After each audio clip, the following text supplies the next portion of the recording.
Every single enemy on this list used to be a person. That's the part nobody thinks about when they're unloading a shotgun into something that won't stay dead. Resident Evil has been quietly building some of the most disturbing origin stories in gaming for nearly 3 decades, and today we're breaking down the 10 worst, starting with one that only gets worse the more you think about it. 10 Regenerators. Here's what most people remember about Regenerators: the breathing. That awful, labored, wet breathing that starts before you even see them. But here's the thing. That breathing might not just be a design choice. It might be accurate. Regenerators weren't grown in a lab. They were people. Specifically, they were political prisoners and so-called undesirables collected by the Los Iluminados cult under Osman Sadler in rural Spain. Zero trial, zero documentation, zero chance. Sadler's people deliberately infected these prisoners with Las Plagas parasites, which burrowed into their spinal columns and granted them that signature regenerative ability. Shoot off an arm, it grows back.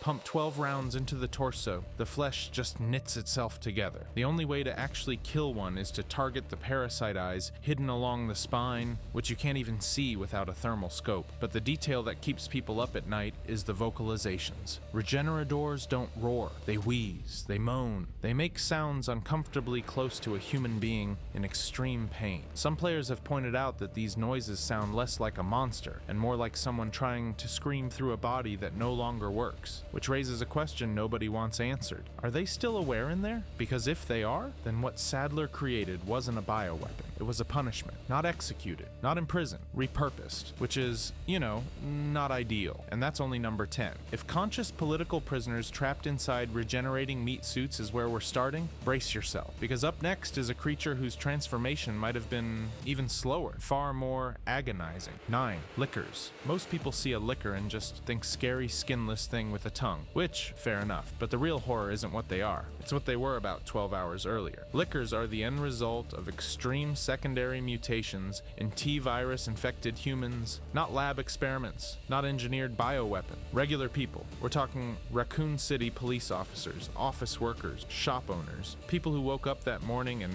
commuted to work. The T-virus hit them and then their bodies just kept going, kept mutating, kept degrading long past the point where death would have been a mercy. Here's the thing about that transformation. It wasn't instant. The T-virus doesn't just snap its fingers and turn a traffic cop into a skinless predator. It's a drawn-out, multi-stage process of total biological collapse. First the skin starts dissolving, then the eyes deteriorate until they're completely gone. Structural integrity just falls apart, leaving behind this emaciated thing that should be dead 10 times over but isn't, because the virus is literally the only thing keeping its organs functioning. And the worst part? Their hearing becomes hypersensitive. That's not random. That's the body attempting sensory reassignment, desperately trying to replace the eyes it no longer has, which means the biological systems are still adapting, still problem solving, which raises a question that nobody wants to sit with for too long. Were they conscious through it? Because if the brain is still functional enough to reorganize entire sensory pathways, there's zero guarantee the parts responsible for awareness just conveniently shut off first. Picture a Raccoon City beat cop, fully aware, feeling his skin dissolve off his body over the course of hours, feeling his eyes stop working, feeling his bones restructure, unable to scream in any way that sounds human anymore. That's not a monster. That's a person trapped inside one. But at least a licker's suffering eventually ends with its humanity. The next entry on this list, he never got that luxury. 8. Mr. X. Most Resident Evil monsters have a tragic origin. Someone got bit, someone opened the wrong door, someone was in the wrong place when the outbreak hit. Mr. X doesn't get that luxury. There's nothing accidental about him. He's a product, a line item on a budget spreadsheet somewhere in Umbrella's corporate headquarters. Someone in a boardroom approved his creation, someone else signed the purchase order, and a third person probably filed the paperwork. The Tyrant program was Umbrella's attempt at building the perfect super soldier, and Mr. X was one of its flagship results. Genetic engineering, T-virus mutation, cloning, the whole package. But here's the thing that nobody really stops to think about. The Tyrant program needed base genetic material.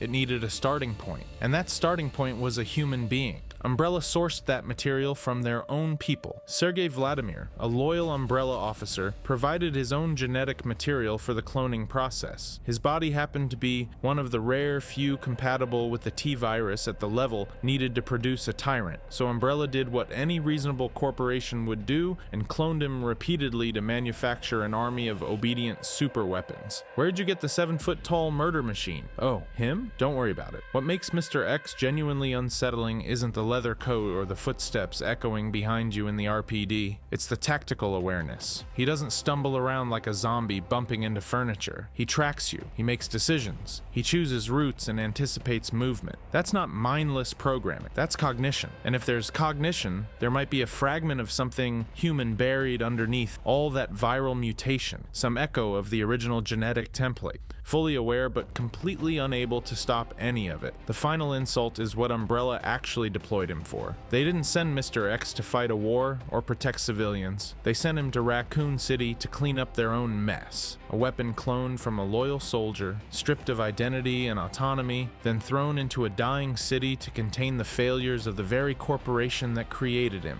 He's not a monster. He's an employee who never got a choice. But if corporate engineered nightmares disturb you, wait until you hear about the Umbrella co-founder who refused to stay dead. 7. James Marcus. Here's a fun thought experiment. Imagine you help build one of the most powerful corporations on the planet. You're a co-founder. Your name is on the paperwork. You helped create the science that made the whole thing possible. Now imagine your business partners decide you're a liability and have you murdered. That's already a betrayal of the highest order. But for James Marcus, death was just the beginning of the nightmare. Marcus co-founded Umbrella Corporation alongside Oswell E. Spencer and Edward Ashford. He wasn't some mid-level researcher who got unlucky. He was one of the 3 pillars holding the entire company up. And during a corporate power struggle, the kind where boardroom politics get settled with bullets instead of votes, his own organization had him killed. But here's where it gets genuinely disturbing. They didn't just kill him and move on. His body was left to rot, but the leeches he'd been experimenting on had other plans, because of course they did. This is Umbrella. Nothing stays dead the way it's supposed to.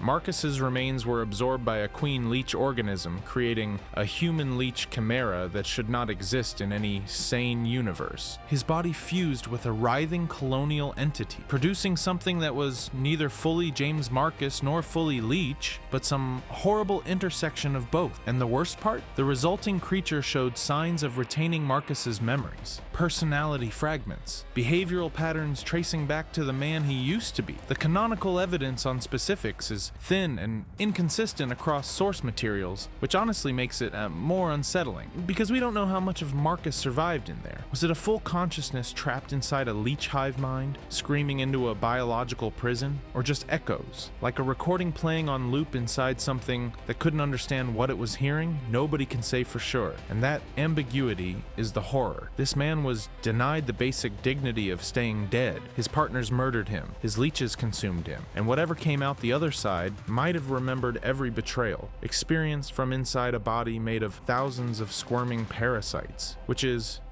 not ideal. But if you think being betrayed by your own company and turned into a leech colony is bad, wait until you hear what Umbrella did to create their ultimate weapon. 6. Nemesis. Nemesis wasn't an accident. He wasn't some scientist who tripped into a vat of something horrible. He was built on purpose, with a specific job and a specific kill list. After the STRS team survived the mansion incident in the first game, Umbrella decided that traditional bioweapons weren't cutting it against trained operatives, so they engineered something smarter, something that could hunt. Here's what makes Nemesis different from every other tyrant. He was infected with the NET-type parasite, which granted him regenerative abilities, enhanced cognitive function, and the genuinely terrifying capacity to mutate and evolve in response to damage. Every time you hurt him, the parasite kicks in, repairing and reshaping his body into something worse than before. He's not just a weapon, he's a weapon that gets better at being a weapon the longer you fight him, and that's where things get uncomfortable. See, most bioweapons in Resident Evil operate on instinct, they shamble, they attack, they die. Nemesis doesn't do that. He prioritizes targets. He adapts his tactics when something doesn't work. He learns from failure and changes his approach. That's not programming, that's problem solving. That's something disturbingly close to genuine intelligence trapped inside a 9-foot biological missile, but the creepiest detail, the one that still has fans arguing decades later, is the voice. That single guttural word he repeats over and over, stars. Now, Umbrella would tell you that's target identification software, a programmed vocalization to confirm pursuit parameters. Cool, but here's the thing. If it's just programming, why does it sound like obsession? Why does it sound like a conscious being fixated fixated on the one purpose it was given, repeating it like a mantra because it's the only word it has left. Nobody knows for certain whether Nemesis originated from a human subject or was grown synthetically from scratch. And that ambiguity is the worst part, because if he was once a person, then somewhere inside that mass of muscle and parasite and rage, there might be someone who knows exactly what they've become. A soldier who never enlisted, fighting a war he didn't choose, hunting people whose only crime was surviving. At least Nemesis had a purpose, though. William Birkin had something worse. He had a choice. 5. William Birkin. Here's the thing about William Birkin. He wasn't some mad scientist cackling in a lab. He was genuinely one of the most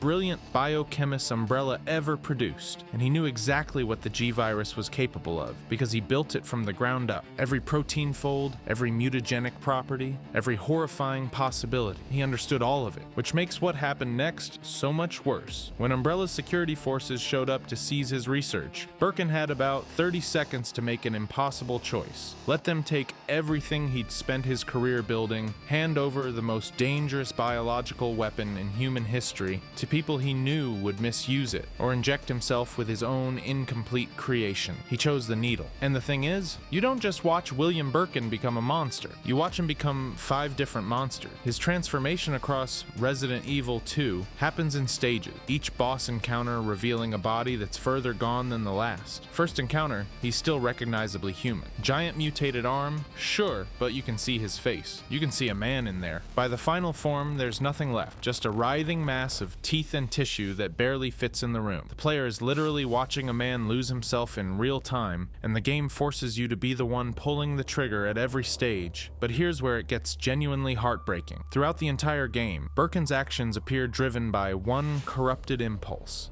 Find Sherry, his daughter. The G-Virus didn't erase his paternal instinct. It twisted it into something unrecognizable. A loving father who would have done anything to protect his little girl became the single greatest threat to her survival, and some part of him kept trying anyway. He couldn't stop reaching for her even after he'd become the thing she needed protecting from. That's the real horror of William Birkin, not the mutation, not the body horror. The fact that his scientific brilliance and his love for his daughter became the exact weapons that destroyed everything he wanted to preserve. He created the virus to secure his family's future. He injected it to keep it out of the wrong hand, and every choice he made out of love or principle led directly to the nightmare that consumed him. Not all monsters start as villains. Some of them start as fathers who ran out of option. But if you think a man destroying himself is disturbing, wait until you meet the thing locked in the basement of the Ashford estate. 4. Nosferatu. I need to be upfront about something. Nosferatu is different from every other entry on this list. Most creatures we've covered have detailed backstory, lab reports, journal entries, corporate memos, something concrete telling you exactly who they were and what happened. Nosferatu has almost none of that, and that's exactly what makes it so unsettling. Nosferatu appears in Code Veronica as this towering vampire-like creature chained up beneath the Ashford estate, aristocratic features still visible through the mutation, supernatural abilities that go beyond standard T-virus degradation, and a level of psychological sophistication, suggesting this thing isn't just a mindless bioweapon. Something is still in there, something that remembers. Here's the thing, the creature is actually Alexander Ashford, father of the twins Alfred and Alexia. He was experimented on by his own children after they discovered his role in the genetic experiments that created them. They injected him with the T. Veronica virus, and when the transformation went wrong, they didn't put him down. They chained him in the basement of their Antarctic facility and left him there for years. But even knowing that, the game gives you almost nothing about what Alexander experienced during those years. No journal entries from his perspective, no recordings of his deterioration. The franchise just locks the door and walks away. And that void is the horror, because you can see it in the design. The remnants of aristocratic bearing in a body twisted beyond recognition. The way it moves, with something resembling purpose rather than mindless aggression. Someone important was consumed by this transformation. Someone with status, with family, with a name. And the game refuses to let you fully understand what that person went through. You get the before and the after, but the middle, the actual actual experience of a father being mutated and imprisoned by his own children stays locked away.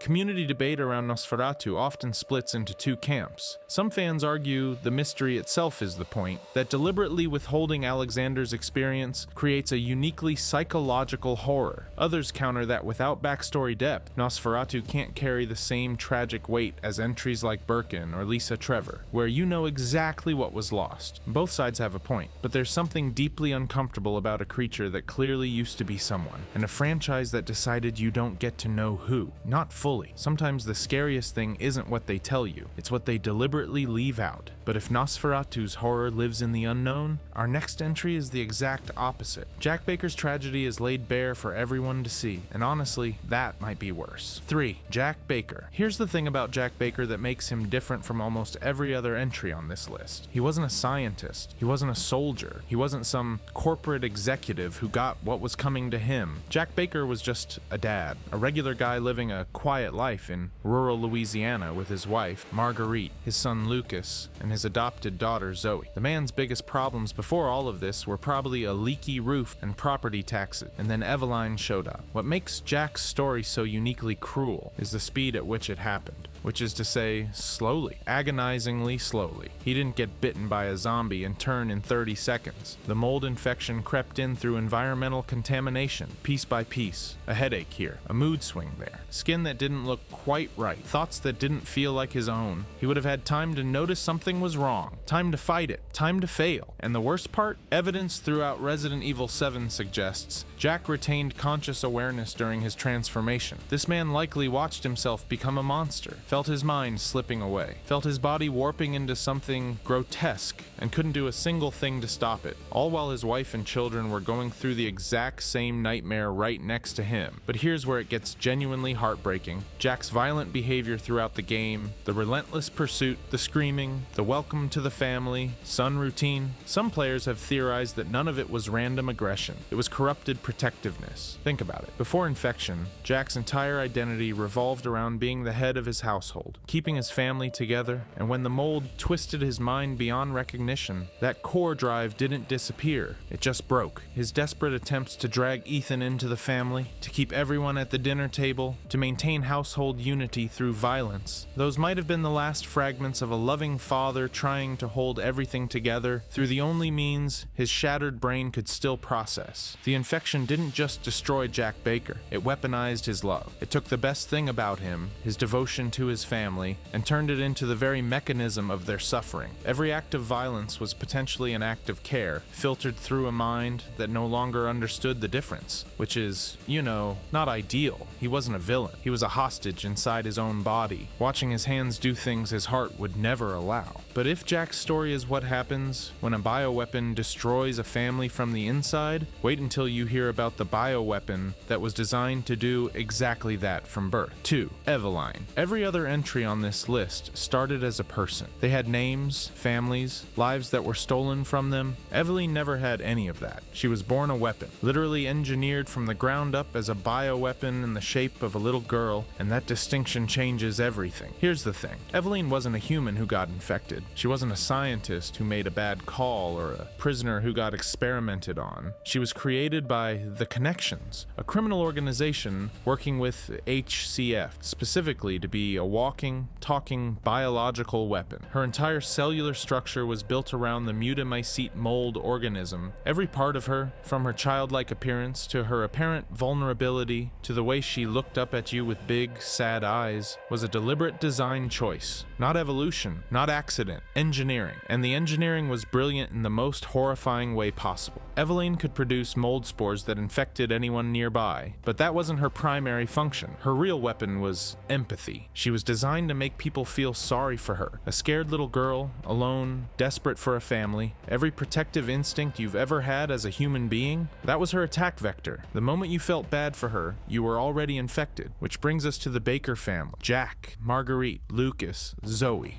a normal family living in rural Louisiana who made the mistake of taking in what looked like a shipwrecked child. And Eveline didn't malfunction when she destroyed them. She didn't go rogue. She performed exactly as designed. The Bakers' psychological degradation, their physical mutations, their complete destruction as a family unit, that was the intended outcome. That was the product working as advertised. But here's where it gets genuinely uncomfortable. Eveline displayed what appeared to be real loneliness, real desperation for connection. She wanted a family, kept trying to build one, kept getting upset when people rejected her. And the question nobody can answer is whether any of that was real. Did she actually feel lonely? Did she genuinely want to be loved? Or was even her apparent sadness just another programmed exploitation vector? A feature designed to make her more effective at breaking down human defenses? Because if her emotions were real, she's the most tragic thing in this franchise. A child who could never be loved without destroying whoever loved her. And if her emotions were fake, she's something worse. A perfect simulation of a suffering child built specifically to weaponize your compassion against you. Either answer is a nightmare. Every other creature on this list had their humanity taken from them. Eveline was never given any to begin with, and honestly, I don't know which is worse, but there's one entry left, and if Eveline represents the horror of never having humanity, the final spot belongs to someone who had hers stripped away piece by piece over decades. 1. Lisa Trevor. Lisa Trevor was a little girl. That's it. That's the detail that makes everything else about her story unbearable. Before the mutations, before the experiments, before the decades of suffering in underground lab, she was just a kid. And Umbrella took her anyway. Lisa was captured alongside her mother by Umbrella Corporation when she was still a child, brought to their underground research facility, and separated from the only family she had. From that moment forward, her entire existence became one continuous experiment. The T-virus, the G-virus, countless other experimental strains that never even made it to production. They pumped every single one of them into this girl's body over and over for decades. Here's where it gets worse. Lisa didn't die. She should have. Every other test subject exposed to even a fraction of what she endured either died or mutated beyond biological function within weeks, but Lisa's body didn't reject the viruses, it absorbed them. Every strain Umbrella tested on her became part of her, layered on top of the last, turning her into a living archive of every horrible thing they'd ever created. Her survival wasn't a blessing, it was a death sentence that never arrived. Because the moment Umbrella realized she could withstand anything, she became the most valuable test subject they'd ever had. The logic is sickening but simple. She can survive more, so we do more. Her ability to live through the pain was the exact reason they never stopped inflicting it, but she was still in there. That's what separates Lisa from every other creature on this list. The journal entries, fragmented, barely coherent writings found throughout the facility that describe her mental state across years of imprisonment, through every injection, every mutation, every day spent in that underground nightmare, some part of Lisa Trevor remained conscious enough to write, to remember her mother, who she watched succumb to the same infections, who transformed and died in front of her while Lisa herself could not follow, could not die, could not leave, could not do anything except continue existing in a body that had long since stopped resembling the child she used to be. She was in those labs longer than most people watching this video have been alive. Let that settle for a second. Most of us haven't been on this planet as long as Lisa Trevor spent being experimented on in a basement. There's a reason the Resident Evil community consistently names her the single most tragic figure in the entire franchise. Not the scariest, not the most dangerous, the most tragic. Because Lisa Trevor was never a monster. She was a little girl who never got to grow up, never got to leave, and never got to die, and nobody came to save her. I don't really have a neat way to wrap that up. I don't think there is one. If you enjoyed this video and want to see more, click the video on the screen now.